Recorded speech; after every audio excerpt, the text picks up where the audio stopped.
Welcome to today's 5 Good Minutes on the 10 Commandments. Today we'll be considering the second commandment with Emily DeAngelo. Today I want to answer the question, what is idolatry and why would it be forbidden in the second commandment? In order to understand the second commandment, we need to define idolatry. Martin Luther defines idolatry as, quote, whatever your heart clings to and relies upon, that is your God. Trust and faith of the heart alone make both God and idol, end quote. The idol is whatever claims the loyalty that belongs to God alone. Perhaps you're like me wondering, what are my idols? What do I worship instead of the one true God? Tim Keller unpacks this concept of idolatry in his Grace Changes Everything study about surface idols and source idols. Basically, he says we can uncover our surface idols of the heart by completing the sentence that goes like this. Life only has meaning, or I only have worth if I have a particular kind of look or body image. This would be image idolatry. Perhaps the sentence goes like this for you. Life only has meaning, or I only have worth if my children or my parents are happy with me. This would be family idolatry. Or maybe this, life only has meaning, or I only have worth if I'm highly productive, getting a lot of work done. This would be work idolatry. Maybe life only has meaning, or I only have worth if people are dependent on me and need me, helping idolatry. Maybe this is your experience. Life only has meaning, or I only have worth if someone is there to protect me and keep me safe.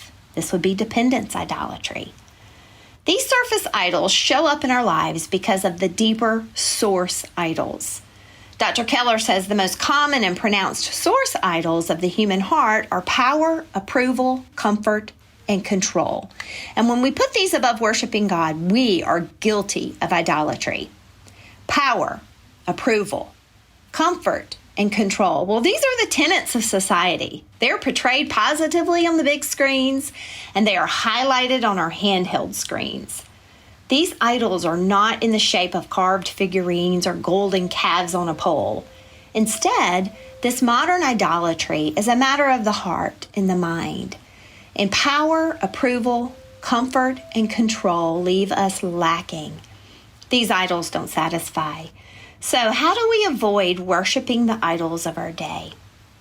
I believe we see the answer in John's Gospel, chapter 4, where we read the story of the woman who meets Jesus at the town well on the edge of a town in Samaria. She's a woman who has no power, for she is a woman in ancient Israel. And she has no approval, for she has a bad reputation in her hometown because of her promiscuity with men. This woman has very little comfort as she goes to the well to collect water in the hottest part of the day, perhaps to avoid condemnation from her neighbors. And it seems her life just might be out of control. And then she meets Jesus. He sees her and knows her. Jesus talks with her about her lifestyle and her needs.